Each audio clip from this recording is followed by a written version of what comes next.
Imagine this. You're peacefully asleep on a plane, thinking it's just another routine flight. But then, out of nowhere, the captain makes a shocking announcement. Is there a fighter pilot on board? What happens next will leave you on the edge of your seat. A terrifying crisis, an unexpected hero, and a plane full of passengers fighting for their lives. Stay with us as we dive into this incredible true story. You won't believe what happens next. Maya had been running on empty for the past few days. Her mind had been consumed by preparations for a major business presentation, one that could shape the future of her career. From meetings to emails to conference calls, there had been little room for rest. As the hours ticked by, her exhaustion grew. The mental and physical toll had worn her down, and she needed to recharge. So she booked a last-minute flight to her next destination, hoping to steal a few hours of sleep in the air. As the plane ascended into the sky, she felt a wave of relief wash over her. It was a chance to catch her breath, if only for a moment. She found her seat and settled in. The soft hum of the engines and the steady rhythm of the plane gave her a sense of calm. She buckled her seatbelt and sank into the plush seat, allowing herself to relax. The world outside the window seemed distant, insignificant. The cabin was quiet, the lighting dim, and the gentle rocking of the plane slowly lulled her into a peaceful slumber. Her mind drifted away from the stress of the week. She felt weightless, her body sinking deeper into the seat as her eyelids grew heavier. The noise of the world faded to nothingness. Maya was in the perfect state of comfort, until everything shattered. A loud, terrifying noise jolted Maya awake. It wasn't the usual sounds of the plane, turbulence, or the engines that she was used to. This was different. It was sharp, abrupt, and unsettling. Maya's eyes shot open, her heart immediately racing. Her hands gripped the armrests as panic set in. The once calm and quiet atmosphere in the cabin was replaced by an eerie silence. The usual hum of conversation and clinking of trays had disappeared. Passengers around her were frozen, eyes wide with fear, scanning the aisles as if waiting for something to happen. There was no need for words. Everyone could feel it. Something was wrong. Maya blinked rapidly, trying to shake off the fog of sleep, but her body was still disoriented. She had been so deep in slumber that she wasn't fully aware of what was happening around her. But now the tension in the air was undeniable. The flight attendants, usually so composed, were moving quickly down the aisles, their expressions grim. Some were whispering to one another, their voices barely audible over the soft whir of the plane's engines. Her mind raced, trying to process the situation. Had something happened to the plane? Was it a mechanical failure? Maya couldn't shake the feeling of unease. The quiet whispers from the attendants only heightened her anxiety. She glanced around. The other passengers were on edge, exchanging nervous glances. Some were gripping the armrests, others were clutching their loved ones, their faces pale with fear. A few passengers even stood up, trying to peer down the aisles, as if hoping to catch a glimpse of what was going on. The collective tension was suffocating. Maya's stomach churned. She felt helpless, trapped in her seat. The peaceful environment she had been enjoying only moments before now seemed like a distant memory. It was as if she had stepped into a nightmare where every minute stretched into an eternity. The plane, which had once felt like a safe haven, now felt like an unpredictable, volatile space. She tried to steady her breathing, but the knot in her chest only tightened. Moments later, the captain's voice came over the intercom. It was not the reassuring tone that passengers had come to expect. The captain sounded unnerved, his voice shaky, though he was doing his best to maintain control. "Good afternoon, ladies and gentlemen. This is your captain speaking. We've encountered a serious issue with one of our systems. Our navigation system is malfunctioning, and we need assistance. Please, if there is any fighter pilot on board, we need your help." Maya's heart skipped a beat. A fighter pilot? The words echoed in her head, but they didn't make sense. Was this some kind of joke? Why would a fighter pilot be needed on a commercial flight? What was happening? She glanced around at the other passengers. The murmurs grew louder. Some people were whispering prayers, others were visibly panicking. Maya's mind raced. Was this an emergency? Were they in danger? The captain's next words only added to the growing fear in the cabin. "Please, If there is anyone on board with experience as a fighter pilot, we need you immediately. This is not a drill. The silence in the cabin deepened. For a moment, it felt as though time had stopped. The fear was palpable. The captain's voice was now more urgent, his anxiety seeping through the intercom. Maya's hands began to sweat. What did this mean? Was the plane in immediate danger? She looked at the passengers around her. No one seemed to move. No one spoke. There was a collective hesitation in the air, as if everyone was waiting for someone else to act. The tension was suffocating, and the fear was beginning to settle in her chest. Was she going to be stuck here, helpless, as the situation escalated? She could barely breathe as the seconds ticked by, each one more excruciating than the last. But then, just when it seemed as if everything would spiral out of control, a calm voice spoke up from the back of the plane. "I'm a retired fighter pilot," the voice said. "I can help." Maya's eyes widened as she turned to see the man who had spoken. He was an unassuming figure, middle-aged, wearing a simple jacket and glasses. But there was an unmistakable confidence in his tone. Despite the chaos around them, his words were steady, and for the first time in what felt like an eternity, Maya felt a flicker of hope. The captain's voice returned to the intercom, this time with a sense of relief. "Thank you, sir. Please proceed to the cockpit immediately." The retired fighter pilot made his way to the front of the plane, his movements purposeful and confident. As he passed through the aisles, the passengers followed him with their eyes, almost as if watching a hero make his way into battle. The tension in the cabin had not yet dissipated, but now there was something different. The fear was still there, but it was accompanied by a glimmer of hope. Minutes passed, but each one felt like an eternity. The turbulence had worsened, and the plane seemed to shake more violently. It was as though the aircraft itself was struggling to stay steady in the air. But in those few moments, there was a sense of calm that spread through Maya, knowing that someone with the experience to handle the situation was now in control. Finally, after what seemed like hours, the turbulence began to subside. The shaking slowed, the plane's movements became more stable, and the fear that had plagued the cabin began to fade. The captain's voice came over the intercom once more. "Ladies and gentlemen, I want to assure you that the situation is under control. With the assistance of our fighter pilot, we have successfully addressed the issue. We are now on a safe and stable course." Maya closed her eyes for a moment, exhaling the breath she hadn't realized she'd been holding. The tension that had been suffocating the cabin was gone. She leaned back in her seat, her body finally relaxing as relief washed over her. But she couldn't shake the feeling that she had just experienced something life-changing. That flight, which had begun as a simple rest, had turned into a life-or-death situation. Maya had felt the weight of fear, the helplessness of being a passenger in a crisis. But she also witnessed the power of a calm and skilled person stepping forward when needed most. She would never forget the moment when everything changed, when one quiet hero saved a plane full of strangers, and when she, along with all the passengers, learned that sometimes the unexpected can turn fear into hope. That's it for today's story. A huge shout out to the unexpected hero who saved the day. What did you think of this terrifying flight experience? Let us know in the comments below. If you enjoyed the video, don't forget to like, subscribe, and hit that notification bell so you never miss an exciting new story. Stay tuned for more incredible stories, and until next time, stay safe and take care. Each night as Tyler lay in his bed, Rose would gently apply the ointment to his eyes. Her hands, worn and calloused from years of hard work, moved with tenderness as she whispered words of encouragement to him.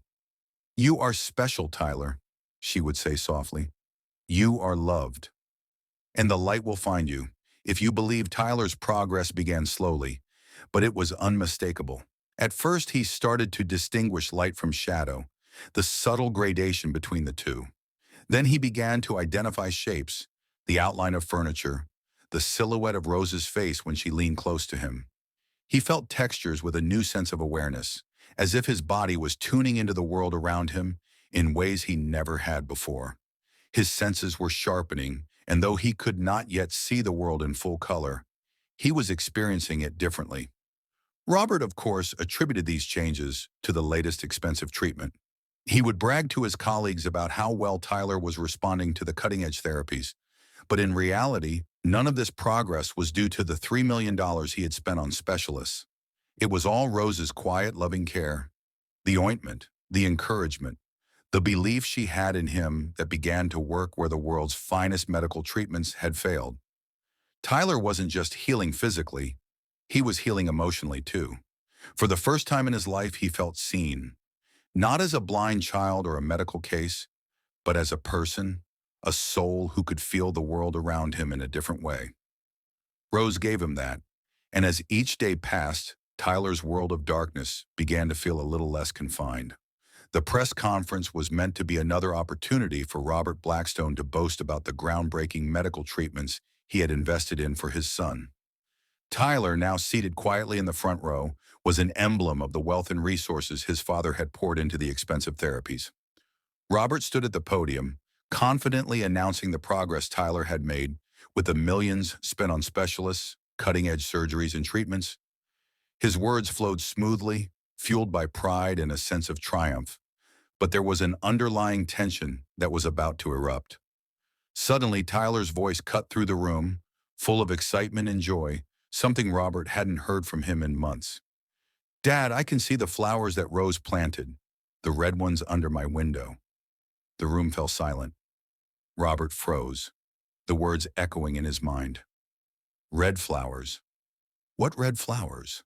Robert's confusion deepened as Tyler went on, describing the flowers in vivid detail. Tyler spoke about the vibrant red blooms that were planted beneath his window by none other than Rose, the cleaning lady. The same woman Robert had dismissed and ignored for months. The woman he believed had no place in his son's treatment plan. How could Tyler, a boy who had been blind since birth, know about flowers, let alone describe them with such certainty? Robert's heart skipped a beat as the realization slowly dawned on him.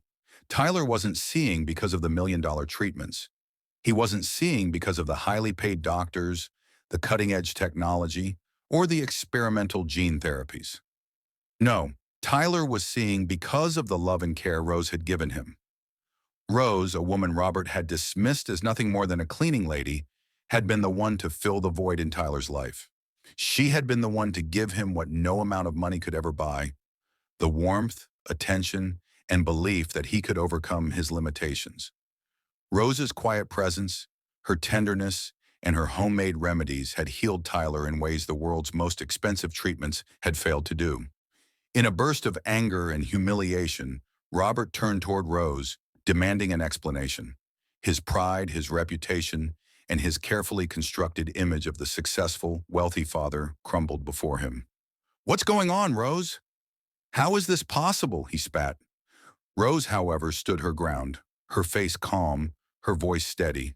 She didn't flinch. "Your son was dying inside, Mr. Blackstone, not from blindness, but from neglect. I gave him what your money never could: love, attention, and faith." The truth hit Robert like a punch to the gut. All the money, all the resources he had thrown at the problem had never truly addressed the core of it: his son's emotional and spiritual emptiness. He had been so focused on curing Tyler's blindness with expensive therapies that he had completely overlooked what his son really needed: human connection, understanding, and the kind of care that transcends science. Tyler's progress wasn't the result of high-tech medical treatments. It was the result of Rose's quiet dedication, her unwavering belief in his potential, and the healing power of love. Robert had spent months, even years, believing that money could fix everything. But in that moment, he saw the truth. Money alone could never replace the real value of a compassionate heart. As the weight of this realization settled on Robert's shoulders, Rose continued to speak, her words carrying a quiet power.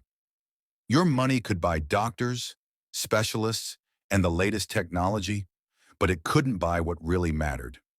You missed the most important part, Mr. Blackstone, the part that's been missing from Tyler's life all along." Robert stood there, speechless, as his world slowly unraveled. His son wasn't seeing because of him. He was seeing because of Rose. It wasn't just the sight of flowers that Tyler had regained. It was the sight of a world filled with love, hope, and the belief that anything was possible. Tyler had finally found the light.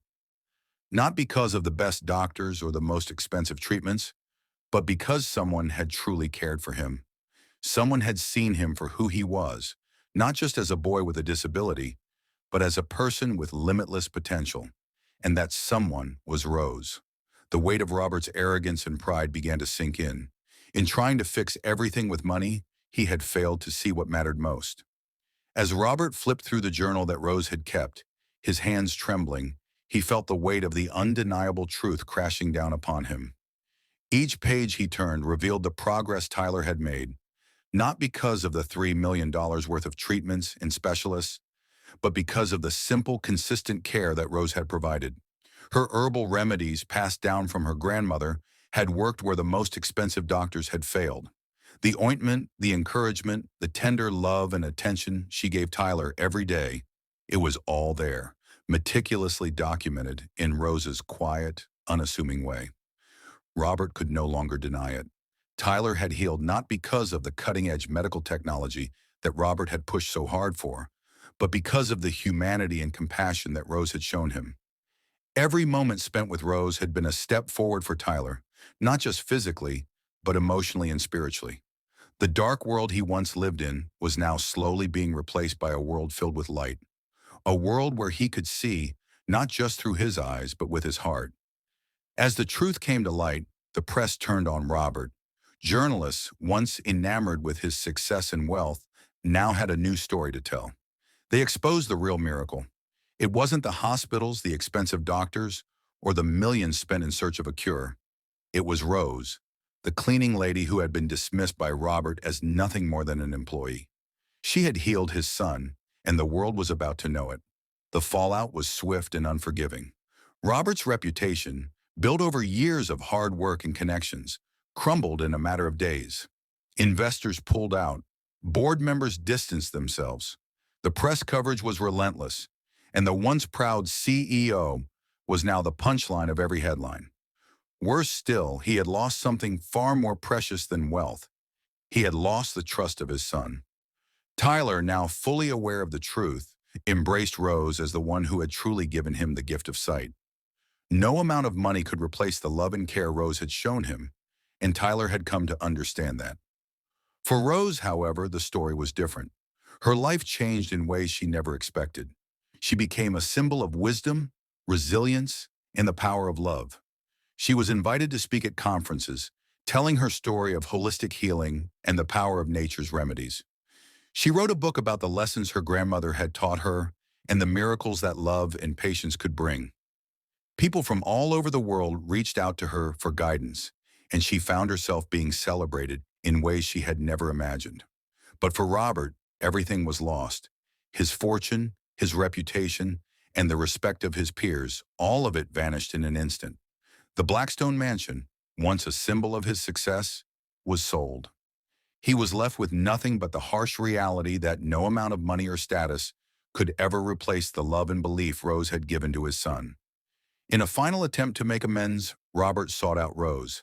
He found her one rainy afternoon, working in the garden of the community clinic she had opened with donations and support from people whose lives she had touched. His voice cracked as he apologized, acknowledging the role his pride and arrogance had played in the suffering of his son. "I was wrong, Rose," he said quietly. "I see now what I failed to see before." "I'm sorry," Rose looked at him, her expression calm but firm. "You don't need to apologize to me, Mr. Blackstone," she replied. "You need to apologize to your son and to yourself." She handed him a lavender flower, the same flower she had once used in her healing ointment. It's never too late to learn that a person's worth isn't in their bank account. It's in their heart. As Robert left, clutching the flower in his trembling hands, he realized that the lessons he had learned came too late. The world had already recognized Rose's true value, and his own life would never be the same. Meanwhile, Tyler, now fully recovered and seeing the world with bright, clear eyes, ran through the garden, laughing and chasing butterflies. His eyes sparkled with joy and wonder, his world no longer a place of darkness. The simple miracle Rose had given him, belief in himself and the love of a woman who saw his potential, was more than enough. He was free. And Rose, with her head held high, walked away from the chaos of Robert's world, knowing that her work wasn't done. She had not just healed a child, she had reminded the world that the greatest miracles often come from the simplest, humblest sources. The healing power of love and nature could not be measured in dollars or titles. It could only be felt in the heart. And that was all that truly mattered. If this story touched your heart, don't forget to subscribe for more inspiring stories that remind us. The greatest miracles come not from wealth, but from the simplest acts of love.